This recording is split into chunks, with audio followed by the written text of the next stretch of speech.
Kia ora koutou, no mai haere mai, and welcome to Mahi Matters, New Zealand's employment market update. Wherever you are in the country today, I hope you're managing to stay dry, and particularly throughout the weekend as well, fingers crossed. On today's show, we are talking about dog-friendly workplaces. Are they the key to employee well-being? So, are dog-friendly workplaces the key to improving employee well-being? This week, we're joined by Tim Radcliffe, experienced dog trainer at Tim Radcliffe Dog Training, to discuss the rising trend of dog-friendly workplaces. Also on today's show, New Zealand's ranked #1 in the best workplace environment, but do your employees agree? We explore our latest job opportunities across New Zealand, and lastly, we'll reveal our new social media insights where we're asking if Kiwis believe they are being paid what they are worth. So, a survey revealed that 75% of employers, 75% of employers that had implemented dog-friendly workplaces have reported improved staff well-being and even reduced employee absenteeism. Here at Frog Recruitment, of course, we've kicked off our 10th anniversary of NZ Top Dog, our annual feel-good competition celebrating the positive impacts of our furry best mates that they have on our lives and mental health. So we thought it would be a great time to open up the conversation about the real workplace benefits of having dogs around. With more companies embracing pet-friendly policies, why dog-friendly workplaces are more than just a trend, and what employers should consider before rolling out the welcome mat for their four-legged colleagues. To discuss this further, we're joined today by Tim Radcliffe, experienced dog trainer at Tim Radcliffe Dog Training. Welcome, Tim.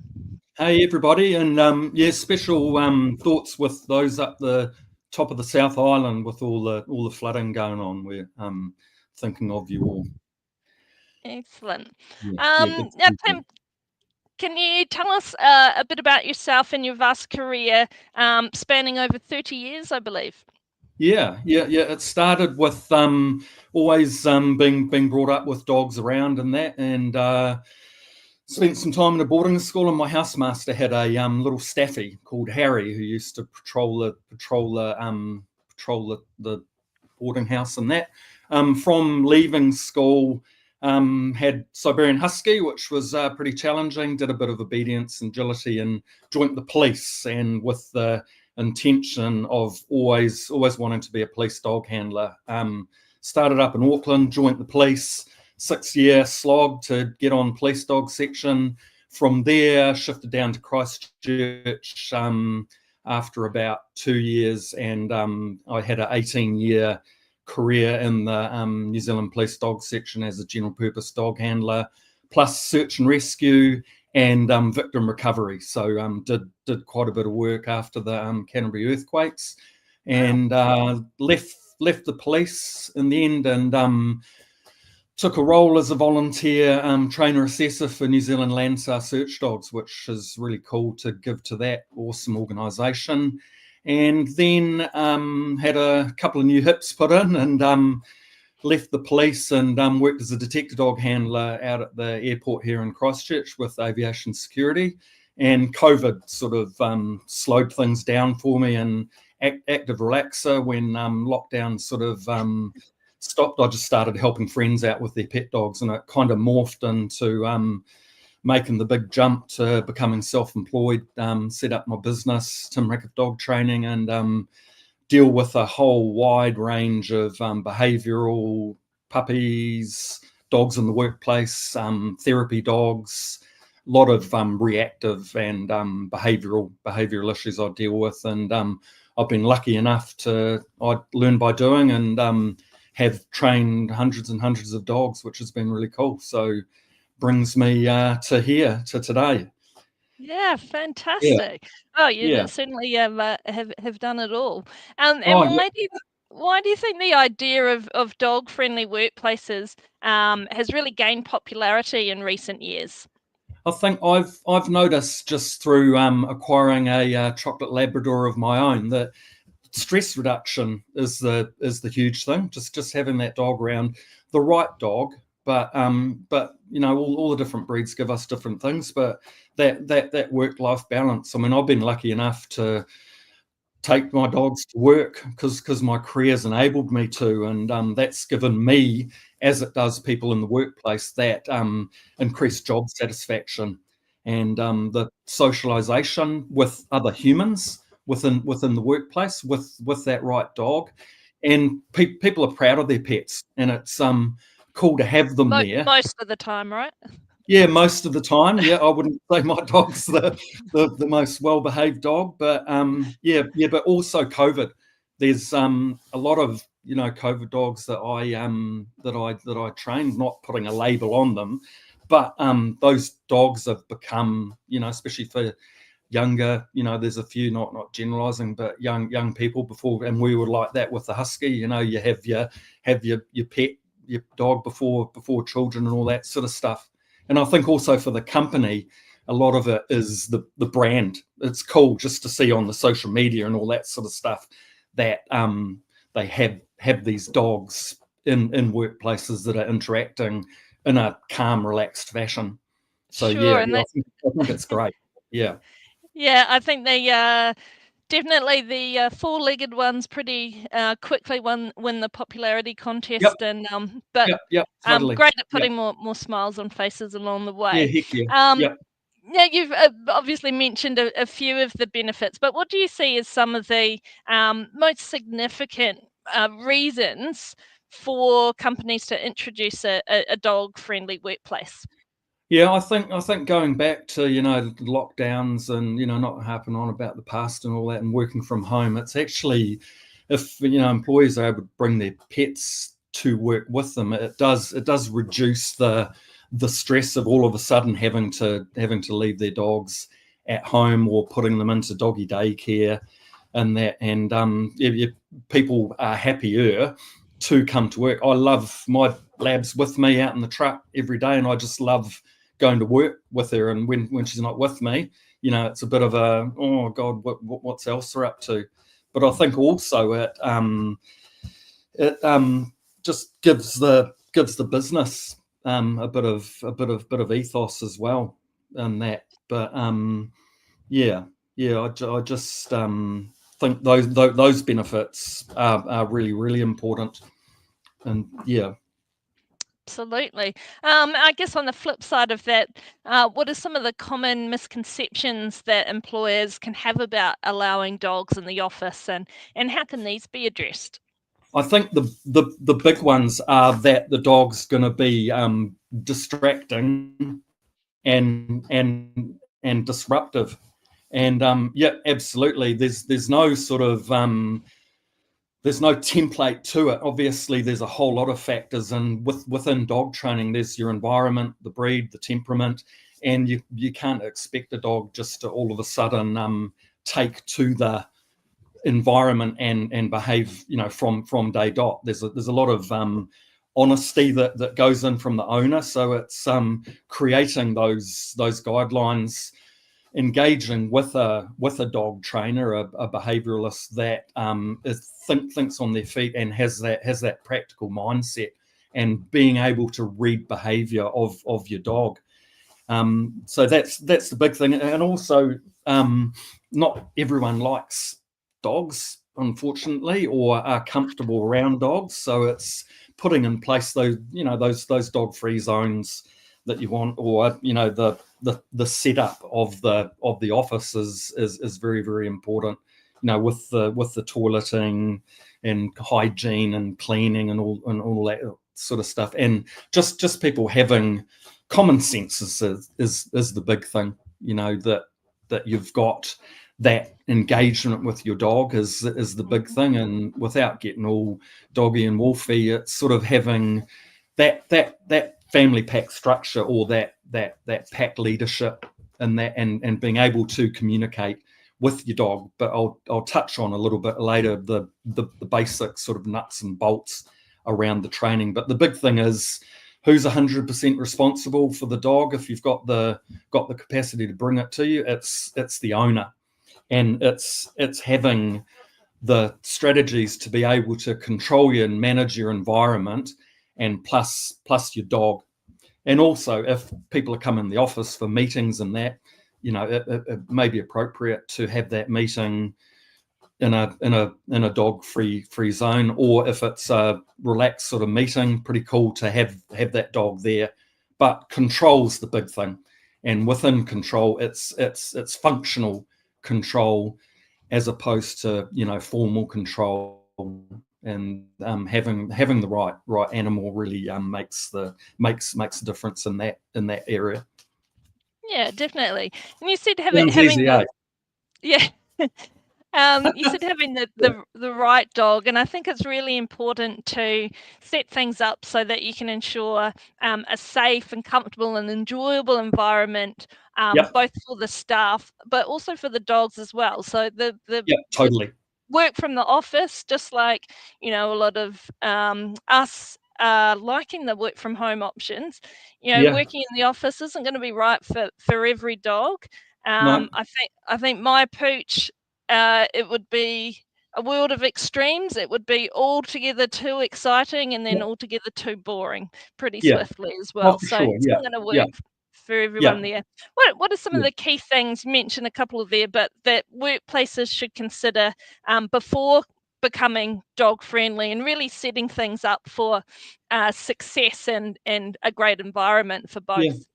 Probably for me as a dog trainer with my dog training hat on, it would be enabling staff to expose their dogs to those environments. So it could be after hours or whatever, when there's not the added people that are creating those sort of distractions around it. But the big thing is your staff. So it's having that feedback from your staff. You could do a survey, and just realize that not everyone should feel pressured to have the dogs in the workspace, but you can work around that. But on the basics of the dog, they need to be well behaved, well socialized, house trained, obviously up to date on their vaccinations, and considering a leash in common areas. Therefore, you can control your environment, but also having that behavioral component, and adding things slowly, because obviously dogs are very environmental, and it's a new area for them. So you're basically wanting to have the dog to have that off switch. And if the dog's tethered, some dogs get reactivity from collars and feel like they can't get away from things. That's where your crates are quite good with your mat, having a good place or on your mat. But crates are great for training, but you're obviously wanting to then generalize that behavior through success approximations and be rid of the crate. But some dogs feel, because the crate's what they have at home, that's what they feel comfortable at. And then if your dog's having a bad day, having the capacity to be able to remove your dog from the workplace and have it somewhere where it's safe and happy. Some places are obviously people are driving to work, and that it could be a crate in the car or whatever, but you need to reset that dog because it's training.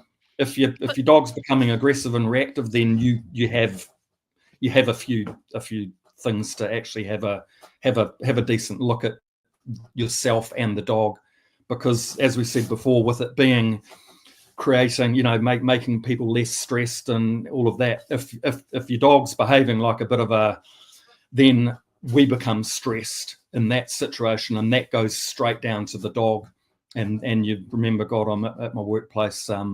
This isn't ideal. So but it's just being respectful and having good communication, and being able to take on feedback from people without getting, it's your baby, your fur baby, but sometimes you might need to do a little bit of extra training. It's not all lost, not all glass half empty. It's just thinking, what happened there? Celebrate your victories and flush your losses is the big thing, and that. So yeah. Excellent. And I like that idea of, it's not always just like anybody else. It's not always going to be smooth sailing. There might be a few blips No. along the way, but that ability to put your pooches out of office on seems like a good idea. Yeah. Tim, I presume you're still open to taking on new dogs. If people are interested in getting some training, how can they get in touch? Have a look at my socials, Facebook, Instagram, and my website, which is there, Tim Radcliffe Dog Training.nz, or give me a ring. Have a look at the website. I'm very obviously, without blowing my own trumpet, got a bit of experience, but yeah, that all the behavioural stuff and just keep it simple is the big thing, and not putting pressure on the owner or the dog. That's the big thing. Because a dog, if a dog doesn't know the right behaviour, then obviously we need to reinforce the right behaviour through positive reinforcement. And and then getting the dog making great decisions for themselves that we can reinforce. And then within the workplace sort of thing, just the dog just bees, just happy to be there. It's not dragging up to people for love and all that sort of stuff, because you're wanting your dog to be a little bit aloof to the whole environment. But I love a bit of a tickle on the ear and all that sort of stuff. But just being mindful that we as humans, and I do it myself, we condition undesirable behaviour within our dogs. And it could be like my Labrador. We lived in a school boarding house, and she'd get through into boarding house, and my Labrador would go straight to the bin and food scraps. And she'd learnt that, so I had to recondition or keep the door to the kitchen closed. And because how dogs learn through consequence and feedback, it's huge, and it takes a while to counter condition behavior, even if it's something as painful as your dog Labrador looking for food scraps everywhere, or if people are giving your dog lots of pats and too much smoochies and treats, then those dogs are going to see other humans as value, and they're going to start going looking for it. Which it's the big thing is, as long as there's no anxiety within the dog and the dog's happy and relaxed within that situation. As I said, you celebrate your victories, flush your losses. Perfect. Well, thank you so much for sharing that and coming on this show today. We better move on before I get too much of a guilty conscience of some of the bad habits my dog's picked up along the way. Go details. Definitely those looking for smooches is one of your signature moves. But I know that feeling. Thanks so much, Tim, and hopefully we can drum up a few more Christchurch dogs in NZ Top Dog this year as well. Yeah, no, cool. Yeah, and I'm going to get back to Gino the Schnauzer. Nice one. All right, ciao.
Okay, it'll be interesting to see the results of the survey, seeing if you think you're being paid correctly.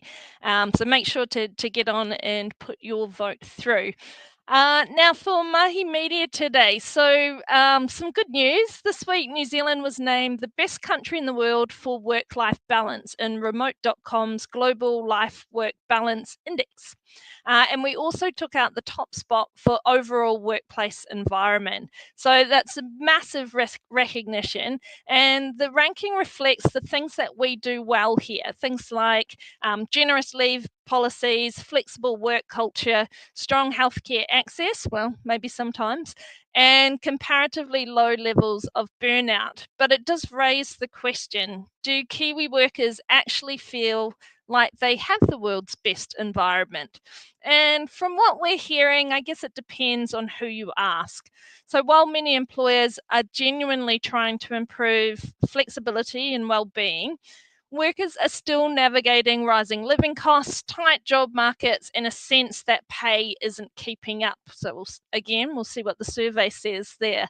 So while we might have the framework for a great work environment, the lived experience doesn't always reflect that top ranking, especially when day-to-day pressures are high.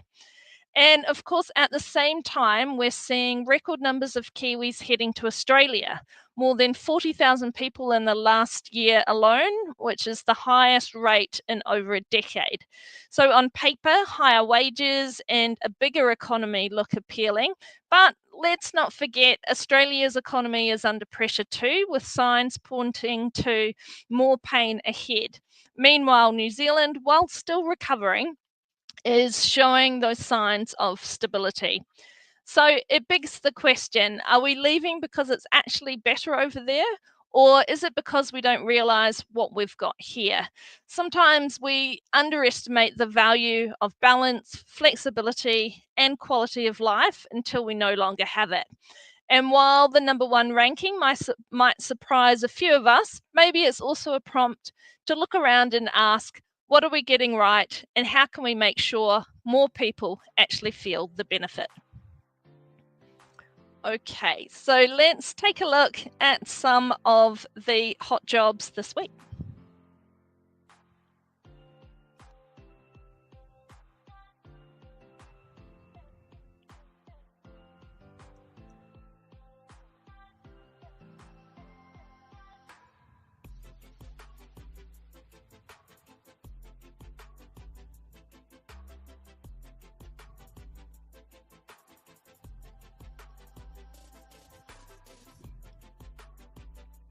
Okay, and that is it for today's show. Thank you so much for joining us. Again, make sure to vote in the survey. Really interested to see those results pan out. And of course, if you've got a favourite four-legged pooch who you think is NZ's top dog, make sure to get him or her entered in the competition. Search the hashtag NZTopDog to find out more. See you next week. And again, keep dry, keep safe. See you next time.